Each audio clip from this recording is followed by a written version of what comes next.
Students, today's topic is solubility of gases and solids in liquid. First of all, we will discuss solubility of solids in liquid. Then we will discuss the solubility of gases in liquid. What do you mean by solubility? What is the meaning of solubility? Solubility क्या चीज है यार? Solubility means solubility of substance is its maximum amount that can be dissolved in a specific amount of solvent at a specified temperature. It means solubility of substance express the maximum amount of it which can be dissolved in a specific amount of solvent.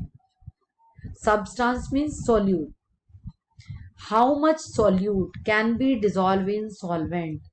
यानी कि कितना solute जो है dissolve हो सकता है solvent के अंदर at a specified temperature, at a given temperature. If we change the temperature, अगर हम temperature को change करके चल रहे हैं, then the solubility will also be changed. Solubility change होती जाएगी, यानी temperature increase या decrease की बात नहीं करें. We will discuss at a specified temperature. एक fixed उसमें जो है temperature, यानी कि जो आपको एक temperature given है उसकी बात कर रहे हैं.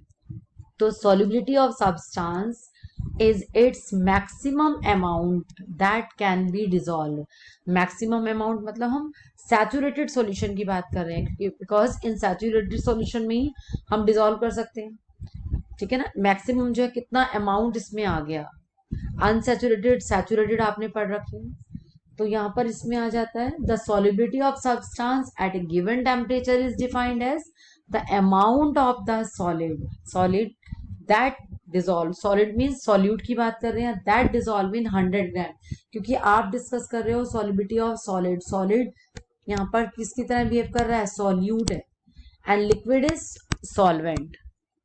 तो the solubility of substance at a given temperature is defined as the amount of the solid that dissolve in 100 gram of the solvent at a given temperature to form saturated solution. यानी कि saturated solution उसके बाद आप और dissolve उसमें नहीं कर सकते. dissolve करेंगे भी तब आपको उसको जो है temperature increase करके आप उसको dissolve करते हैं, है ना. तो unsaturated means क्या होता है, जिसमें कि आप और amount dissolve कर सकते हो. so, आपको ध्यान होगा unsaturated saturated solution. तो अनसैचुरेटेड मीन्स आपने सपोज 1 ग्लास जो है वाटर ले लिया, उसमें 1 स्पून डाल दिया, then you had 2 spoon 3 spoon, तो ये अनसैचुरेटेड हो गया. सैचुरेटेड हो गया मतलब आपने 4-5 स्पून डाल दिया, उसके बाद आगे वो डिजोल्व नहीं हो रहा. तो मैक्सिमम कितना अमाउंट सॉल्यूट का डिजोल्व हो सकता है. अब solubility of solids in liquids depends on the 3 factors, mainly 3 factors. First, nature of the solute and the solvent. Here solvent is liquid, क्योंकि हम किसकी बात कर रहे हैं, solubility of solids in liquid की बात कर रहे हैं. तो solid जो है हमारा solute is solid and solvent is liquid. तो nature of solute and solvent. In general, are solid dissolve in a liquid if the intermolecular interaction are similar in solute and the solvent.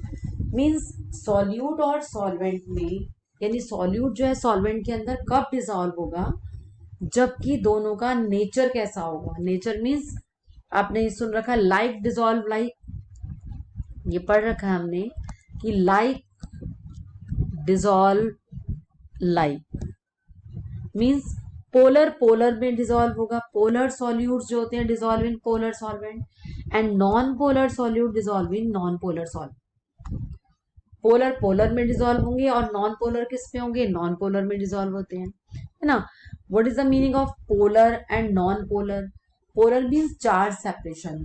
जैसे polar dissolve in polar में, polar और कौन से आपके molecule हो जाते हैं. सपोज आपने जो है डिफरेंट टाइप की इसमें वो ले लिया, पोलर में आप ले सकते हो, आपने सपोज NaCl है,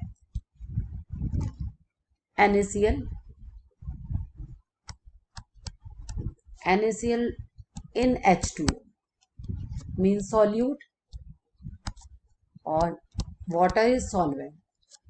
Na carry positive charge, Cl carry negative charge, H also carry positive charge, OH carry partial negative charge. Yes, it means polar. So charge separation is there. तो polar dissolve in polar, same इसमें non polar dissolve in non polar. Non polar means आप बहुत सारे example ले सकते हो। Benzene, benzene is non polar in nature, तो benzene जो है डिजॉल्व नहीं होगी वाटर में। Benzene is C6H6, it is non polar, but water is polar, तो यहां पर ये डिजॉल्व नहीं होगी इसमें।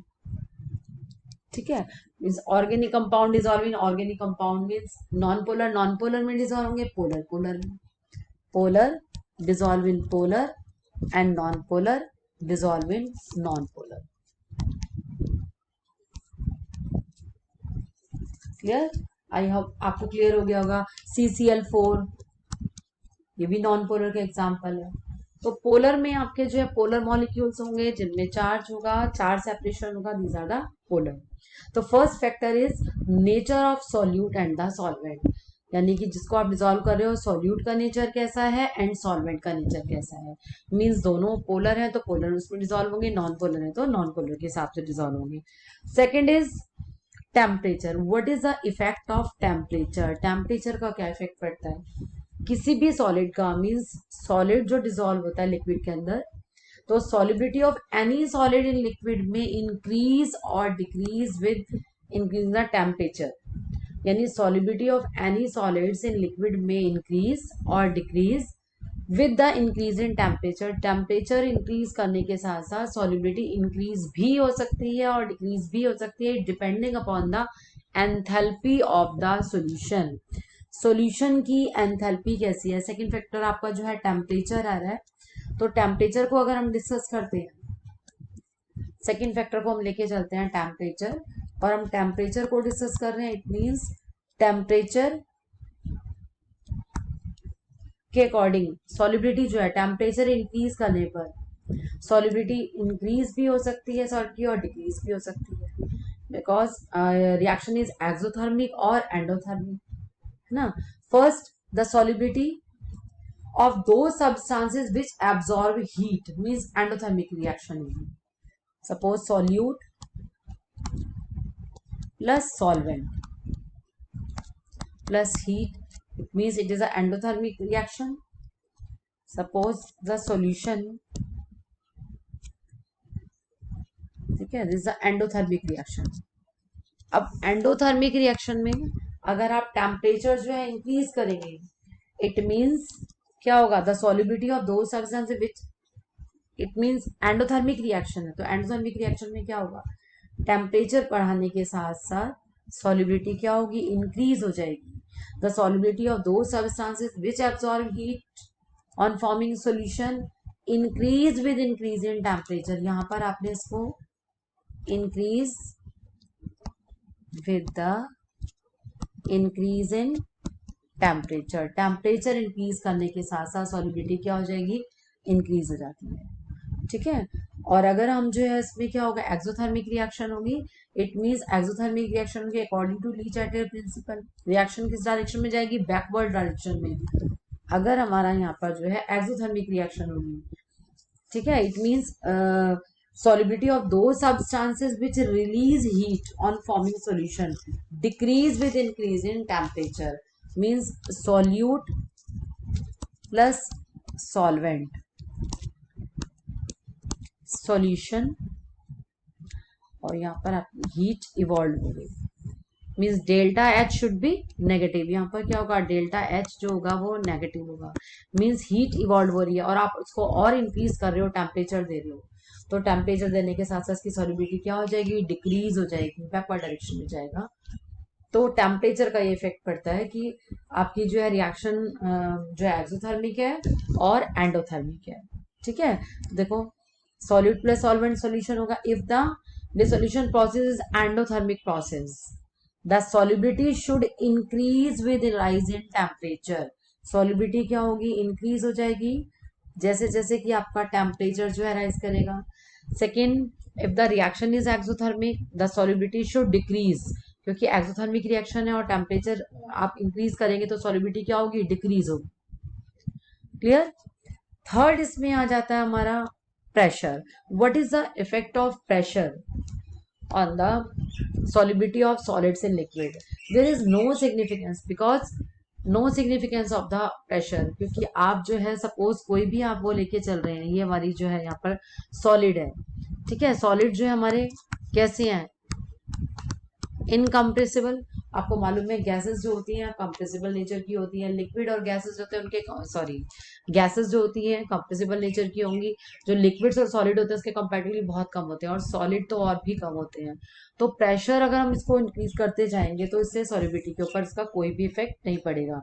तो effect of pressure on the solubility does not have any significant effect on the solubility of solid in liquid. तो I hope कि आपको तीनों फैक्टर जो है क्लियर हो गए होंगे कि कौन कौन से इसमें फैक्टर्स आ गए।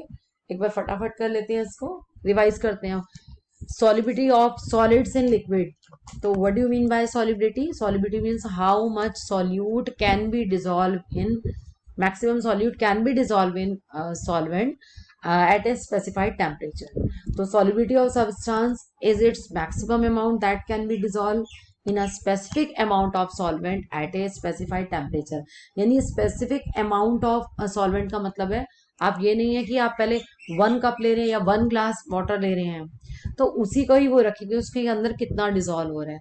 नेचुरल बात है कि अगर आप 1 कप में डिजोल्व कर रहे हैं सॉल्यूट को, या 1 ग्लास में जो है आप सॉल्यूट को डिपेंड कर रहे हैं, तो उसकी सॉल्युबिलिटी में चेंज आएगा। तो आपको अमाउंट भी क्या रखना पड़ेगा, सॉल्वेंट का फिक्स रखना पड़ेगा। तो solubility depends upon the 3 factors. First, nature of solute and solvent. It means solute जो है हमारा किस उसका नेचर क्या है, polar dissolve in polar, non polar dissolve in non polar, means like dissolve like. Clear. Second, temperature. Temperature का effect क्या आएगा इसमें, अगर reaction is endothermic then the solubility should increase with rise in temperature. If the इसमें reaction is exothermic then the solubility should decrease with increase the temperature. और third factor is pressure. Pressure का कोई main जो है effect नहीं पड़ता, कि बहुत ज्यादा ऐसा इफेक्ट नहीं है कि जिसको जो है हम डिस्कस करें। तो effect of pressure on the solubility of solid in liquid is generally insignificant.